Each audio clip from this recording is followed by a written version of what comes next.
Muaji i shenjtë i Ramazanit është në përfundim e besimtarët e fesë islame po përgatiten për festën e Fitr Bajramit, por pa shkuar tek dita e kësaj feste, muaji i Ramazanit karakterizohet edhe me dhënien e fitrit, ndryshe zekati i agjerimit. Kryemami i Kukësit, Emirion Vate, thotë se fitra është një lëmosh për pastrimin e agjerimit. Në një transmetim të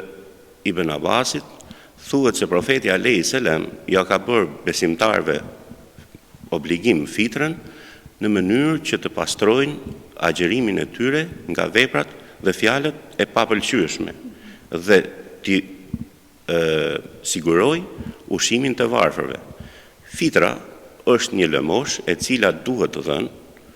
për të pastruar agjerimin tonë, për ta plotësuar atë dhe për t'ju mundësuar të tjerëve që ta festojnë së bashku me neve ditën e Bajramit. Imami Vate ka thënë se fitrin e kanë për obligim ta japin të gjithë, duke shtuar se shuma që duhet të dhënë është 4.000 lekë të vjetra për person. Fitra për këtë vit është vendosur ose masa e fitrës është përsëri e caktuar në hadithet e profetit alayhis salam, njësa nga ushimet bazike të një njeriu në jetën e përditshme, që afërsisht